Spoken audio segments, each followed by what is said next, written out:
quedaremos aquí y os invito a que me acompañéis al primer libro de Samuel.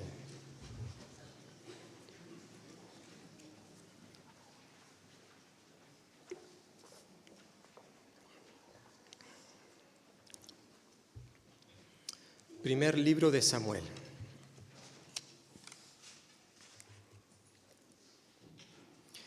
En esta mañana vamos a estar centrados en el capítulo 15.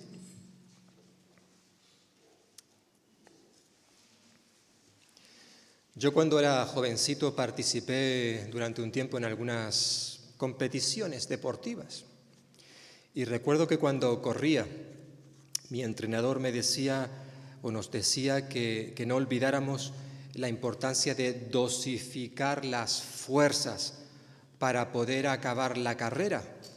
Nos decía, entre otras cosas, que era importante saber que era importante no tanto cómo comenzábamos la carrera, sino cómo la terminábamos. Si comenzar es importante, lo es aún más el cómo acabar la carrera. Estamos en estos últimos tiempos viendo algo acerca de la vida del rey Saúl, el primer rey que tuvo Israel. Y como bien recordaréis, los que habéis estado asistiendo a estos estudios, Saúl fue un rey que comenzó bien la carrera, pero acabó muy mal, tristemente. Él gobernó Israel aproximadamente unos 40 años, un número redondo. Esto fue lo que dijo el apóstol Pablo cuando a él lo invitaron en una ocasión, estuvo en Antioquía de Pisidia, allí en Hechos capítulo 13, y allí empezó a compartir la palabra en la sinagoga, y él empezó a relatar la historia de Israel. Bueno, Israel, nuestros antepasados estuvieron en Egipto, luego salieron de allí, empezaron a ser liderados por los jueces hasta que Israel pidió un rey. Y el Señor les dio un rey, a Saúl, hijo de Cis, benjaminita, que gobernó 40 años. Hechos capítulo 13. Bueno, era un número redondo. Exactamente no sabemos de dónde sacó Pablo esa información, porque en el Antiguo Testamento en ningún lugar aparece que el rey Saúl estuviera 40 años, pero probablemente fue un número redondo, sí estuvo muchos años. Es cierto que el autor sagrado que escribe Primera y Segunda de Samuel no nos da una biografía completa acerca de Saúl, simplemente nos da unos pocos relatos acerca de la vida de este primer rey, pero sí lo suficiente para ver que si había algo que caracterizó al primer rey de Israel fue la desobediencia.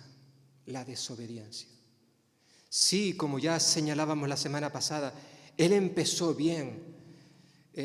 A primera vista da la sensación como que el Señor, algunos dirán, el pueblo acertó de pleno cuando lo escogieron como rey. Pero luego poco a poco empezaron a darse cuenta de que este hombre era un orgulloso, un impaciente, desobediente, rebelde. Y vaya si lo era. Algunos consideran que este capítulo, el que vamos a estar viendo en esta mañana, el capítulo 15 de Primera de Samuel, es quizás el más importante de su biografía. Ya señalábamos el primer error que cometió Saúl la semana pasada en el capítulo 13, cuando decidió desobedecer la orden del Señor. Él tenía que haber esperado que llegara Samuel 7 días, no esperó, se adelantó e hizo lo que solo podían hacer los sacerdotes, ofrecer holocaustos. Y eso ya fue suficiente para que el Señor lo descalificara. Él no estaba capacitado para ser rey de Israel. Y el Señor le dice a Samuel, Samuel, ya me he buscado a otro que va a tener un corazón conforme a mis deseos. No se nos da el nombre de ese hombre conforme al corazón de Dios. Sí sabemos, por lo que vendrá después, que ese hombre se llamará David. Lo veremos a partir del próximo capítulo 16, donde nos centraremos prácticamente en él. Pero ahora, en estos capítulos ya prácticamente del 9 al 15, el personaje principal es Saúl. Seguiremos hablando de él, pero ya de otra manera. Ahora todavía no estamos centrados en este personaje, en Saúl. Y ya en los primeros versículos se nos recuerda cuál fue el propósito del llamado de Saúl, versículo 1 al 3. Y por un lado se nos recuerda que Dios lo escogió, por un lado para que le sirviera y por otro lado para que le obedeciera. Versículo 1 al 3 dice, un día Samuel dijo a Saúl, Jehová me envió a que te ungiera rey sobre su pueblo Israel. Ahora pues, escucha las palabras de Jehová. Así ha dicho Jehová de los ejércitos, yo castigaré a lo que Amalec hizo a Israel, cortándole el camino cuando subía de Egipto. Ve pues, hiere a Amalec, destruye todo lo que tiene y no te apiades de él. Mata hombres, mujeres y niños, aun los de pecho, y vacas, ovejas, camellos y asnos. Es decir, en un principio el Señor le dice que había escogido a Saúl para que le sirva. Si Saúl era ahora el rey de Israel, es porque el Señor había sido quien lo había puesto ahí, en ese lugar. Fue el Señor quien le dio esa responsabilidad para que Saúl le sirviera. Él tenía que prestar atención. Versículo 1. Ahora pues, escucha las palabras de Dios. Es decir, Saúl, presta atención, máxima atención en mostrar fidelidad a lo que el Señor te manda, a lo que el Señor te ha dicho. En cierta forma, es esto algo que el Señor demanda de cada uno de sus hijos. Cuando el Señor nos salvó a ti y a mí, cuando Él decidió elegirte a ti y a mí, lo hizo con el propósito de que tú y yo le sirvamos. Y no en un momento puntual, sino que le sirvamos para el resto de nuestra vida. Fue Él quien nos llamó y lo hizo con ese propósito, para que le sirvamos. Hemos sido llamados para servir. Y a veces como creyentes nos olvidamos de esto. El mismo Señor, Cristo Jesús, nos recuerda los evangelios. Él vino no para ser servido. Jesús vino a este mundo no para ser servido, sino para servir. Y si Él, siendo quien era, nos dice eso, nosotros no podemos ser menos. Por tanto, Samuel le recuerda que el Señor le había enviado a él para ungirle como rey. Fue el Señor quien lo puso ahí. Y además, el propósito es que él obedeciera su palabra siempre. Así ha dicho Jehová, versículo 2, Jehová de los ejércitos. Vale, tú eres el rey de Israel, pero recuerda que en quien gobierna el ejército, quien manda, es Jehová, es el Señor. El mandato del Señor fue claro y sencillo en cuanto a lo que debía de hacer Saúl. Israel tenía que ser el brazo ejecutor de la justicia de Dios. No vamos a meternos ya en esto, en lo que concretamente le mandó Dios a Saúl, al pueblo, en cuanto a destruir a los amalecitas, porque ya eso lo estuvimos viendo también en el libro de Deuteronomio que recientemente vimos. Lo cierto es que Dios, tanto en el pasado como en el presente, cuando las personas, sean pueblos o sean individuos, deciden desobedecerle, darle la espalda, aunque el Señor es paciente y da oportunidades, es un Dios de amor, es un Dios de misericordia, pero llega un momento en que si las personas le siguen dando la espalda desobedeciéndole, llega un momento en que su paciencia, su amor es infinito. Su misericordia es infinita, pero su paciencia no. Tiene unos límites. Y en este caso, con los amalecitas, llegó ese día donde el Señor hizo justicia y utilizó a su pueblo. Evidentemente, lo que nos dice estos primeros versículos son palabras muy fuertes, son duras. Pero la justicia de Dios se tenía que llevar a cabo y utilizó a su pueblo, a Israel. No es porque su pueblo, lo decíamos en su momento, fuera mejor que los amalecitas o mejor que cualquier otro pueblo, no, los israelitas no eran mejor que nadie. Dios por su gracia los escogió a ellos y ahora concretamente los utilizaba para hacer justicia contra los amalecitas. La paciencia de Dios tenía un límite y estos iban a ser juzgados. Y Dios dio la orden a su pueblo para que destruyeran a estas naciones. Y versículos 4 al 9 nos dice cómo actuó el pueblo de Israel. Por un lado, vemos una respuesta inmediata.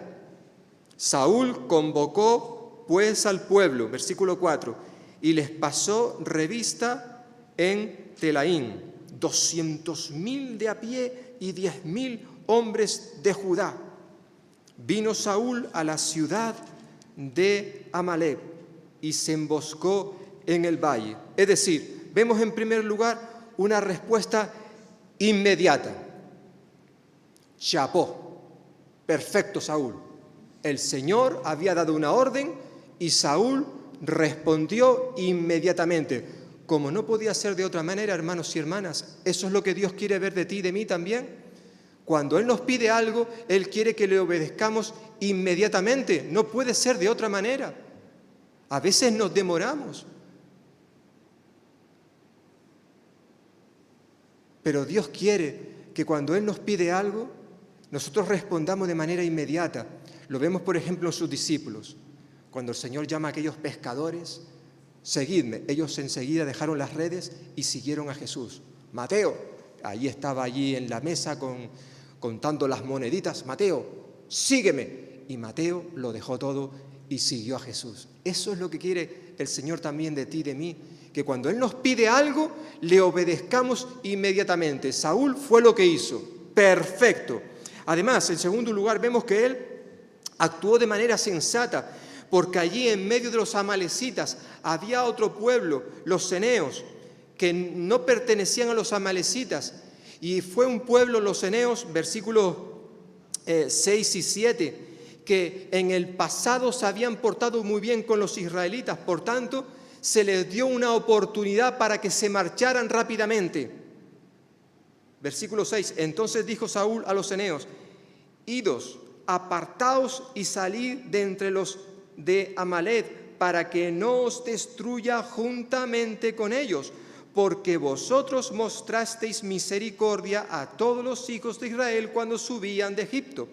Se apartaron los ceneos de entre los hijos de Amalec. Qué bueno, ¿verdad? El Señor se acordó de aquel pueblo, como diría el autor de la epístola a los Hebreos.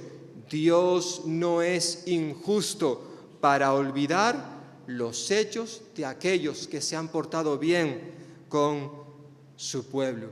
Y Dios se acordó concretamente de los eneos. Por tanto, vemos también la bondad, la misericordia que tuvo Saúl para con estas personas. Pero, aunque hasta ahora había ido todo bien en el comportamiento de Saúl, resulta que llegamos al versículo 8 y 9. Nos dice que, recordemos que la orden del Señor era destruirlo todo, matar a todas las personas, a todos los animales, destruirlo todo. Pero versículo 8 nos dice que capturó, es decir, Saúl, el pueblo capturó vivo a Agag, que era el rey de Amalec, y a todo el pueblo lo mató a filo de espada. Pero Saúl y el pueblo perdonaron a Agag y a lo mejor de las ovejas y del ganado mayor, de los animales engordados, de los carneros y de todo lo bueno, y no lo quisieron destruir, pero destruyeron todo lo que era vil y despreciable. Es decir, Saúl y el pueblo obedecieron al Señor a medias, parcialmente, ya que perdonaron la vida tanto a Agag, el rey amalecita, como también perdonaron la vida a lo mejor de los animales y del ganado. Nos dirá también el versículo 15, a lo mejor de los animales. Dios había dicho matarlo todo, que no quede con vida nada. Pero ellos decidieron dejar a cierta parte de los animales y a ciertas personas con vidas. Eso no es lo que había dicho el Señor. Por tanto, ellos obedecieron parcialmente. Y hermanos y hermanas, ¿cuántas veces tú y yo habremos hecho lo mismo, verdad? ¿Cuántas veces hemos obedecido a Dios a medias, de manera parcial? Quizás hemos obedecido lo que nosotros consideramos como cosas grandes, cosas importantes.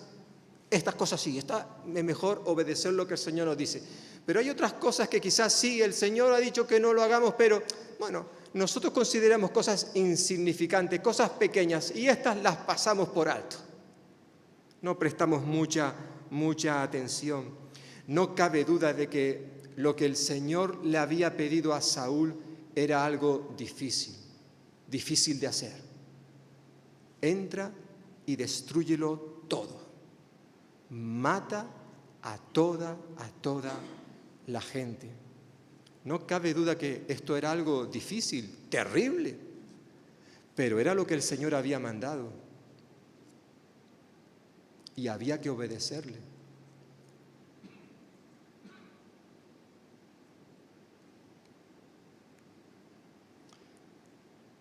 A veces el Señor también nos pide a nosotros cosas que son difíciles de hacer, pero hay que obedecerle. Por ejemplo, el apóstol Pablo, cuando escribe su carta a los Colosenses, él dice en el capítulo 3 de Colosenses que también nosotros tenemos que matar ciertas cosas. Colosenses 3:5, haced morir todo lo que es propio de la naturaleza terrenal. Haced morir. ¿Qué cosas tenemos que matar? ¿Qué cosas tenemos que hacer morir nosotros?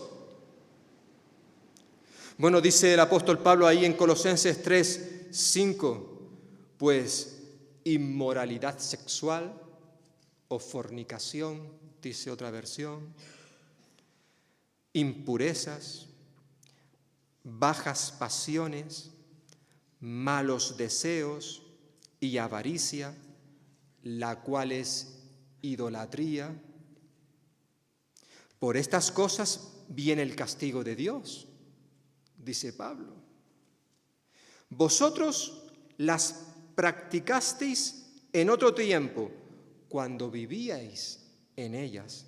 Pero ahora abandonad también, ojo con esa palabra, también, abandonad también todo esto: enojo, ira, malicia, calumnia, lenguaje obsceno, palabras deshonestas, dice otra versión. Dejad de mentiros unos a otros, ahora que habéis quitado el ropaje de la vieja naturaleza con sus vicios. Ya os habéis puesto el de la nueva naturaleza, que se va renovando en conocimiento a imagen de su Creador. Por lo tanto, versículo 12, como escogidos de Dios, santos y amados, revestíos de afecto entrañable y de bondad, humildad, amabilidad y paciencia, de modo que os toleréis unos a otros y os perdonéis si alguno tiene queja contra otro. Así como el Señor os perdonó, perdonad también vosotros. Por encima de todo, vestíos de amor, que es el vínculo perfecto. Hermanos y hermanas, aquí dice el apóstol Pablo, dice Dios en su palabra, que hagamos morir, que matemos, destruyamos todo lo que es propio de la naturaleza terrenal, como es la inmoralidad sexual, las pasiones bajas, los malos deseos, avaricia, que es idolatría. Y es posible que un creyente diga, bueno, yo estas cosas ya no las practico. Antes, cuando no era creyente, las hacía. Ahora que soy creyente, ya me he despojado de esto. Bien, bien. Hay creyentes que siguen practicando estas cosas, ¿eh? Hay creyentes. O al menos tienen luchas diarias con estas cosas todavía. Hay otros que ya han vencido, ya las han dejado. Pablo recuerda y dice, bueno, algunos practicabais estas cosas, ya no, da a entender. Pero luego dice, mirad, estas cosas hay que matarlas, pero abandonad también el enojo, la ira, la malicia, la calumnia, las palabras deshonestas. Y tenemos que reconocer, queridos hermanos y hermanas, que a veces tú y yo podemos obedecer al Señor en ciertas áreas de nuestra vida. Hay ciertas cosas que tú y yo no hacemos como creyentes porque queremos obedecerle, pero hay otras cosas que aún seguimos practicando. Obedecemos al Señor a medias. Lo que hizo Saúl, obedeció al Señor en algunas áreas, sí, yo quito esto, pero esto, aquello, esto no. Él luego va a dar explicaciones de por qué no eliminó estos animales, por ejemplo. Va a dar explicaciones. ¿También lo hacemos tú y yo? Pero es que no estamos obedeciendo al Señor. Si Él dice, mira, yo quiero que hagas todo esto, tenemos que hacer todo esto. Si nos quedamos con algo, ya estamos fallando. Ya estamos fallando. Estamos siendo igual que Él, que Saúl y el pueblo. Esa es la realidad. Y en esto también fallamos tú y yo. Y claro, evidentemente, esto trae unas consecuencias.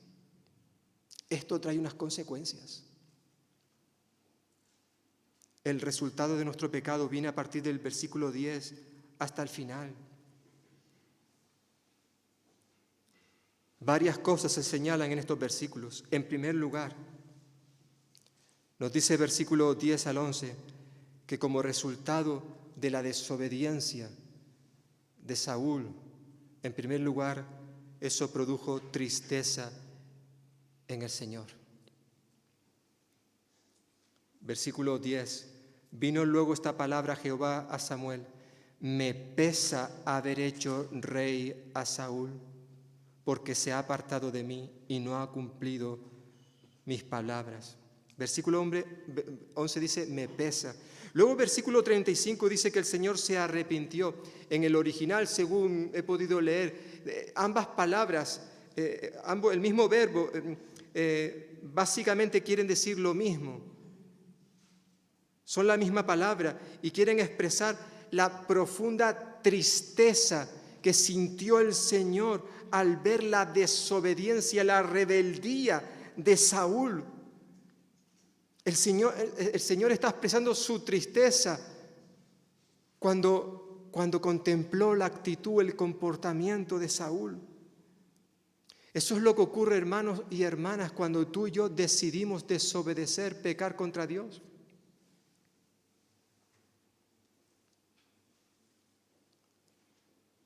Es lo que el apóstol Pablo también, en el mismo contexto que acabamos de leer de Colosenses capítulo 3, Pablo prácticamente viene a decir algo parecido en Efesios capítulo 4.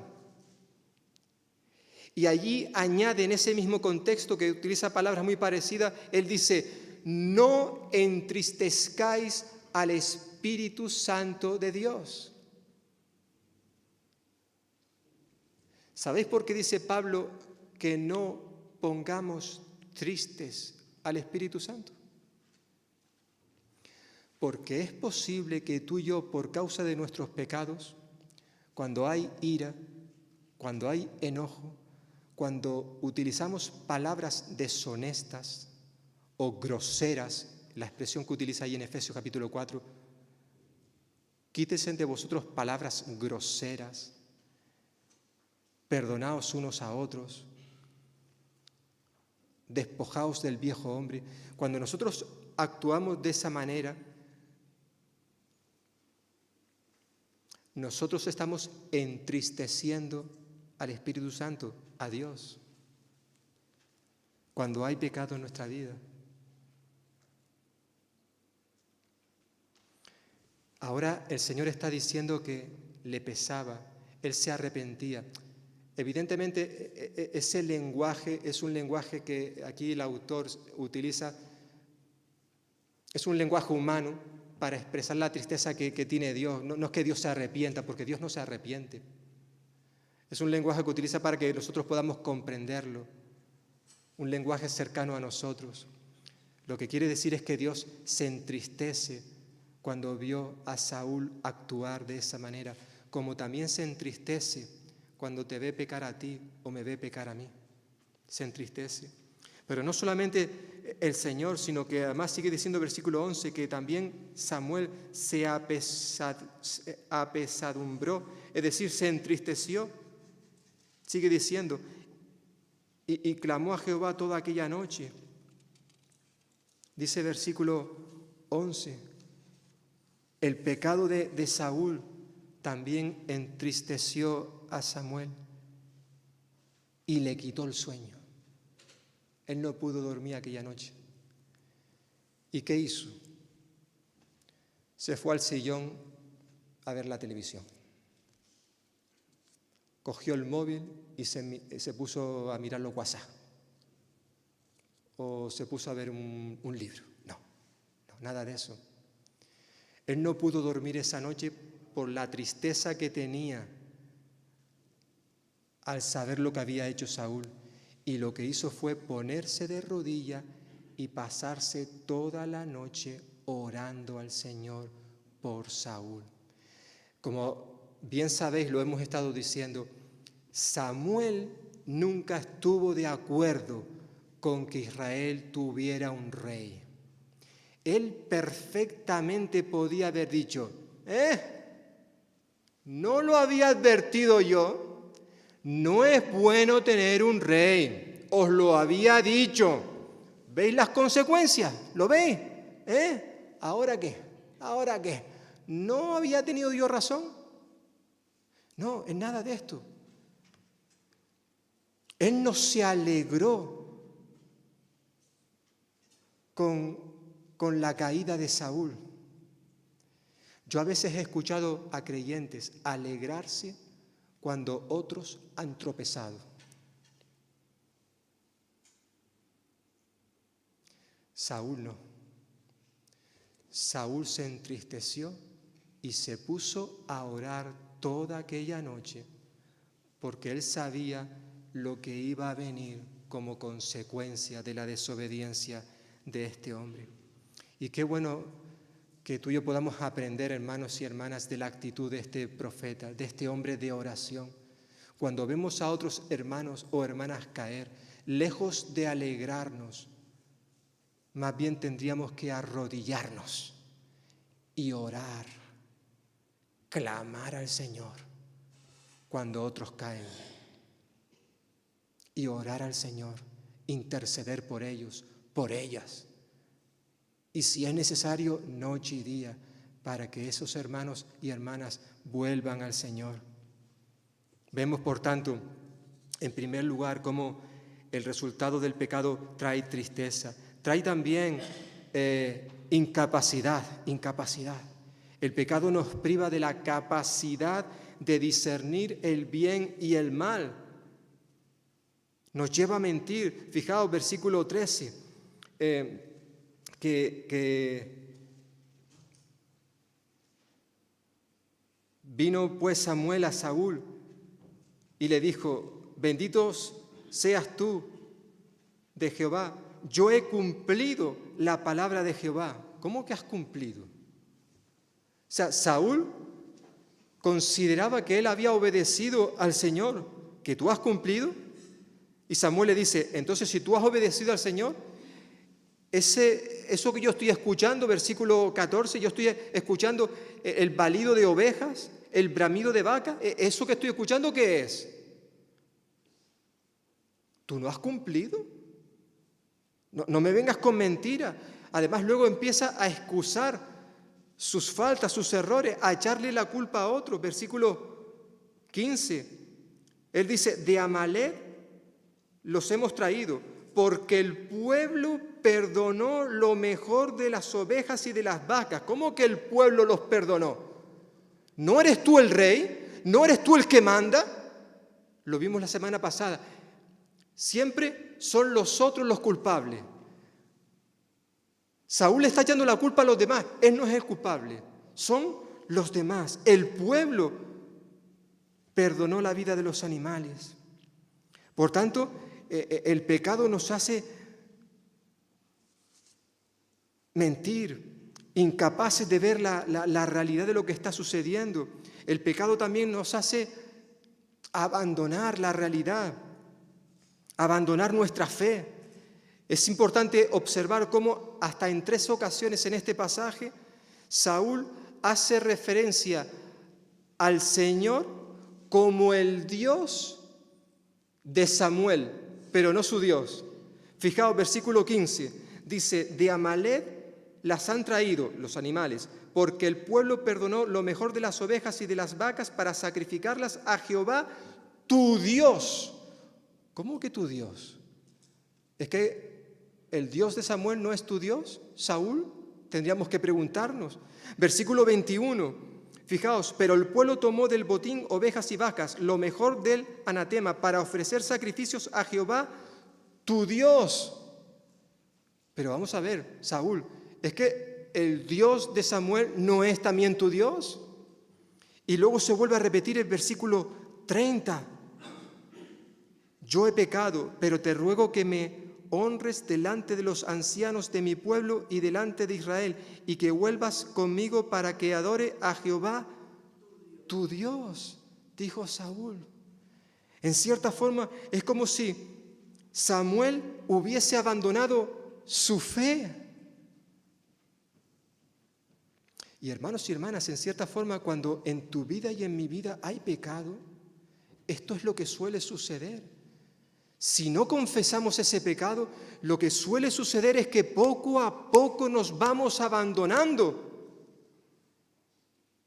Empezamos a dejar de orar, Dejamos de leer la Biblia, dejamos de asistir a la iglesia, ya no nos queremos relacionar con otros hermanos, hasta el punto de que ya no hablamos de nuestro Dios. Nos tropezamos con un creyente, no, ese es tu Dios. Es triste, pero yo esto lo he visto en muchísimas ocasiones.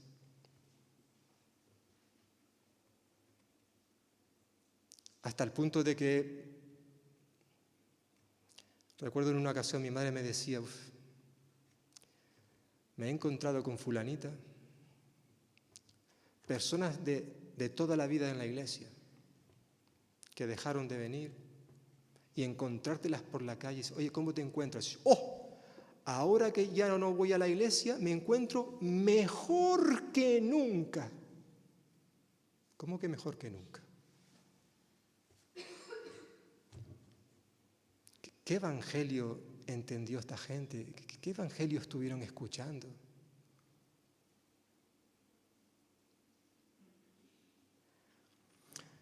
El pecado no solamente hace que abandonemos nuestra fe, sino también nos vuelve ciegos. Nos vuelve ciegos. El pecado no nos deja ver la realidad. Para Saúl era más importante los ritos, la religión, que la obediencia. Pero eso no es así. Fijaos versículos 22 al 23, quizás uno de los versículos más conocidos de este libro. Samuel le dijo a Saúl, Saúl, ¿acaso se complace Jehová tanto en los holocaustos y sacrificios como en la obediencia a las palabras de Jehová? Mejor es obedecer que sacrificar. Prestar atención mejor es que la grasa de los carneros. Como pecado de adivinación es la rebelión, como ídolos e idolatría la obstinación. Por cuanto rechazaste la palabra de Jehová, también Él te ha rechazado para que no seas rey. Hermanos y hermanas y amigos, Dios no se complace en el culto externo que tú y yo le podamos ofrecer. Lo que quiere es que obedezcamos su palabra al pie de la letra, al pie de la letra. Un sacrificio, un culto, como lo que le estamos ofreciendo en esta mañana y que lo llevamos haciendo a lo largo de muchos años, más de 100 años en este lugar de Valdepeñas.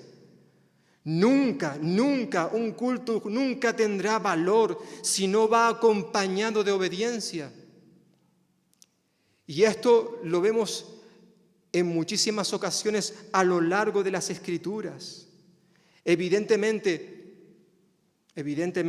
esto no quiere decir que los sacrificios, el culto, lo que nosotros le damos al Señor no sea importante. Claro que lo es, pero más importante que lo que le ofrecemos al Señor es nuestro corazón, que nuestro corazón esté viviendo en obediencia.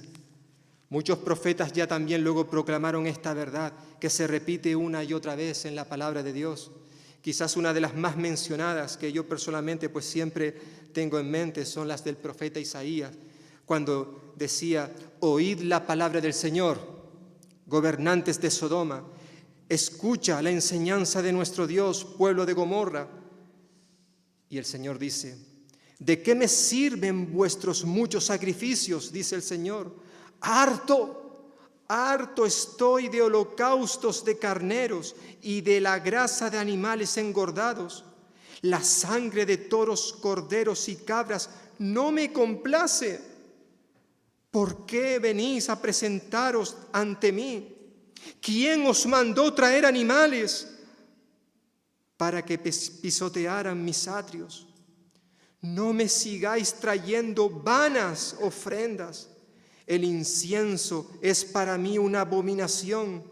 Luna nueva, día de reposo, asambleas convocadas. No soporto que vuestra adoración me ofenda. Yo aborrezco vuestras lunas nuevas y festividades. Se han vuelto una carga para mí. que estoy cansado de soportar. Cuando levantáis vuestras manos, yo aparto de vosotros mis ojos.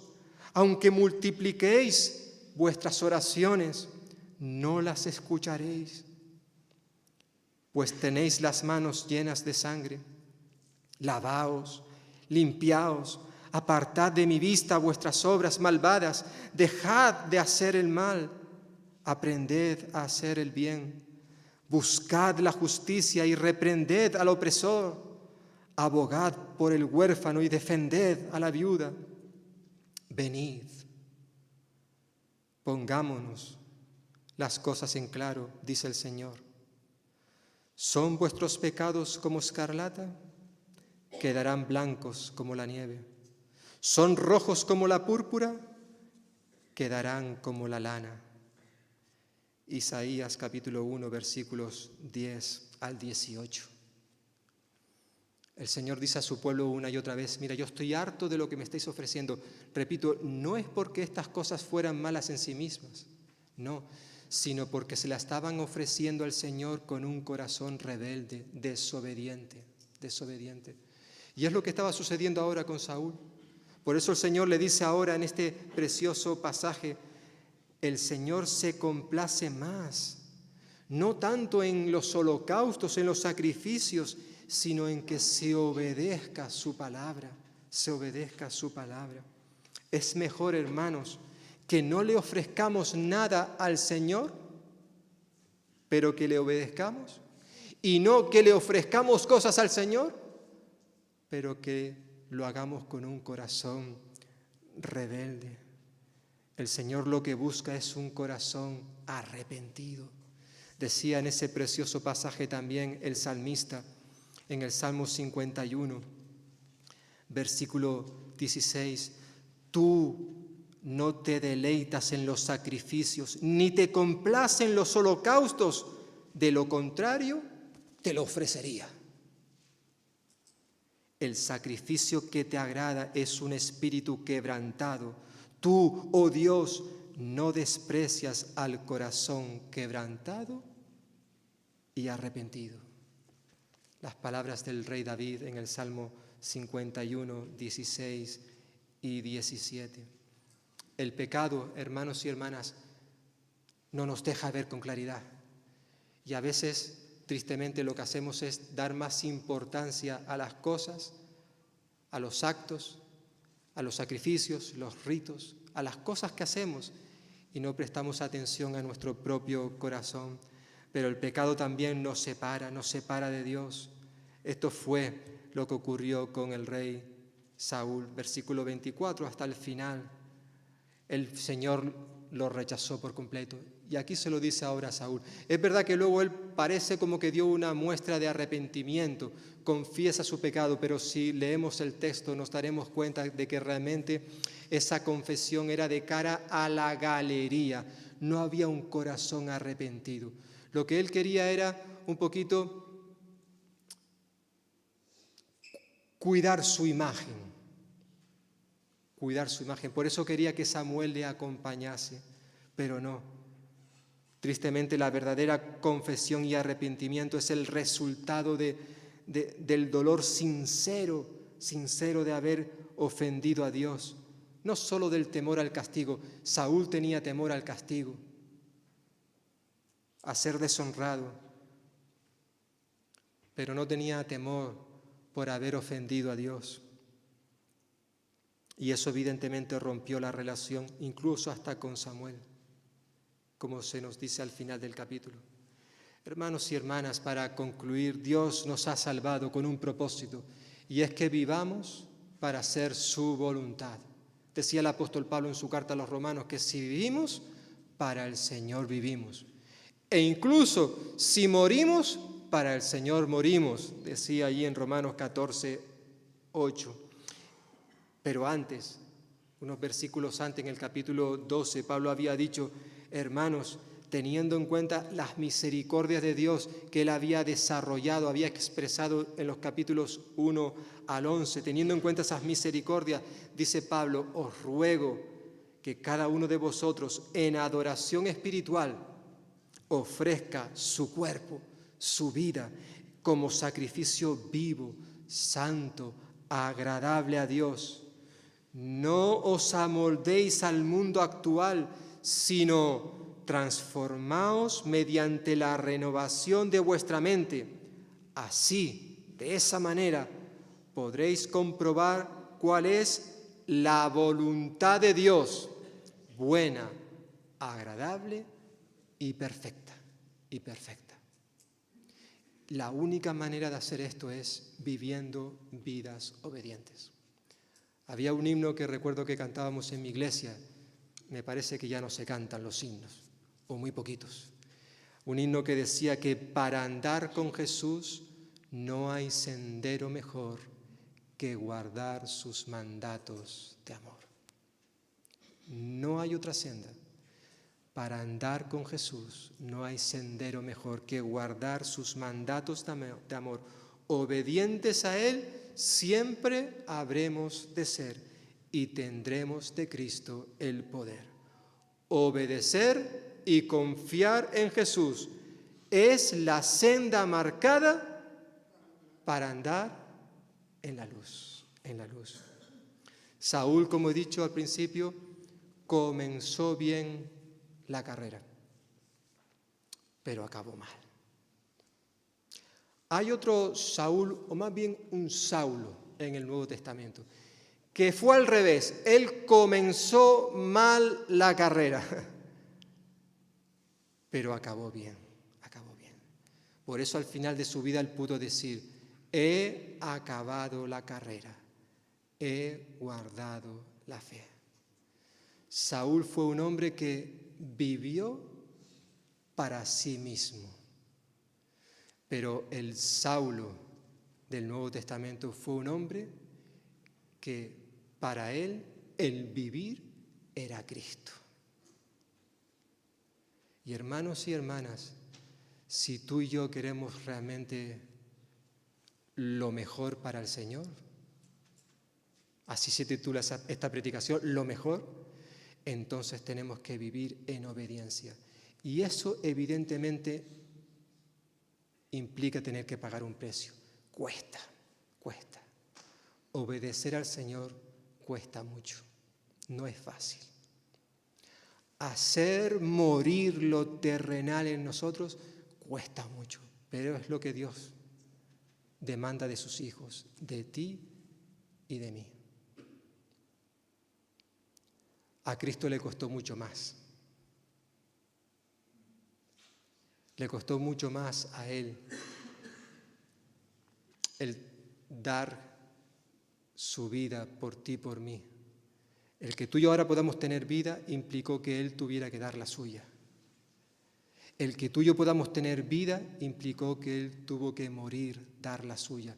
Y es lo que ahora precisamente vamos a recordar a través de estos símbolos, el pan y el vino. Por tanto, que el Señor nos ayude en esta semana que comenzamos, para que juntos podamos comprometernos a obedecer al Señor en todo lo que Él nos demande. No una obediencia a medias, sino una obediencia completa. Amén.